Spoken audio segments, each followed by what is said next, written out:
بسم اللہ الرحمن الرحیم۔ بیٹی بوجھ ہے۔ تقریباً 3 مہینے سے وہ واٹس ایپ سے غائب تھی۔ کوئی جواب نہیں دیتی تھی، بس میسیجز دیکھے جاتے تھے۔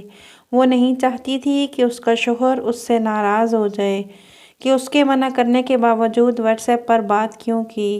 اس کا اس دنیا میں کوئی نہیں تھا، اس شخص کے سوا جو اس عورت کو کسی عورت تک سے بات نہیں کرنے دیتا تھا۔ جب گھر سے باہر جاتا تو تالا لگا کے جاتا، جب واپس آتا تو گالیاں دروازہ کھولتے ہی دینا شروع کر دیتا۔ وہ بھوکی رہتی کہیں کہیں دن۔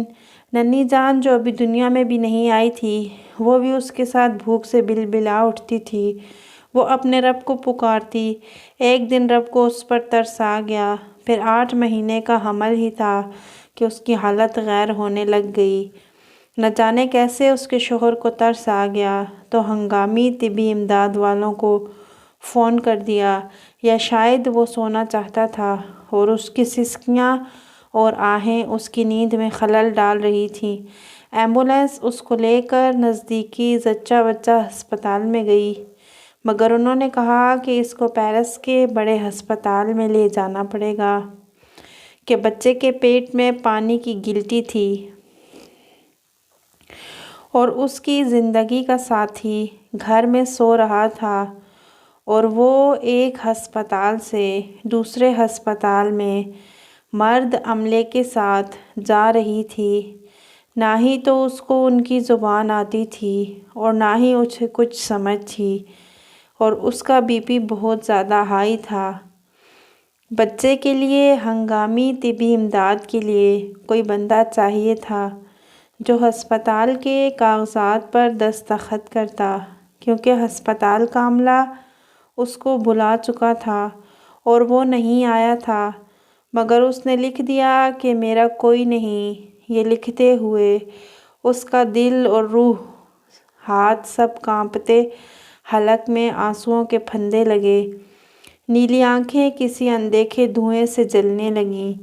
وہ اپنا قصور تلاش کرنے کی ناکام کوشش کرتے کرتے تھک چکی تھی۔ اس کی نیلم پتھر جیسی نیلی آنکھوں میں خوف اور چہرہ دھواں دھواں تھا۔ ہسپتال کا عملہ جن کو روزانہ لاشیں اٹھانے اور لوگوں کے رونے بلبلانے سننے کی عادت ہوتی ہے، جب کسی کا کوئی دستخط کرنے والا نہیں ہوتا تو ان کی آنکھیں حیرت، خوف اور ہمدردی کے ملے جلے جذبات سے بھر جاتیں۔ آخر وہ بھی انسان ہوتے ہیں، مگر زندگی کا ساتھی ایسا پتھر دل کیسے ہو سکتا ہے جو اس عورت سے لطف تو حاصل کرنا جانتا ہو مگر اس کی تکلیف سے بے خبر ہو۔ اس آزمائش سے اللہ نے اس کو غیبی مدد سے نکالا۔ مسلسل 4 دن تک اس کو بھوکا پیاسا رکھا گیا، اور اب جمعہ 13 جنوری کو اس کی ننھی سی بیٹی اس کے ہاتھ میں تھی۔ بڑے آپریشن کے بعد وہ اپنی 19 ماہ کی بچی کو دیکھنا چاہتی تھی، مگر وہ شخص، اس کی زندگی کا ساتھی، صرف ہفتے کی صبح آیا اور دروازے سے 19 ماہ کی بچی کو ماں کے پاس بھیج کر اپنی نوزائیدہ بچی کا منہ تک دیکھنا گوارا نہ کیا، کیونکہ یہ بیٹی جو پیدا ہو گئی تھی کئی دن سے ایک ہی عربی لباس جلباب پہنا ہوا تھا۔ اذان ایک بنگالی نے اس کی بچی کے کان میں دی۔ ہسپتال والوں نے اس کو بوتل کا دودھ دیا۔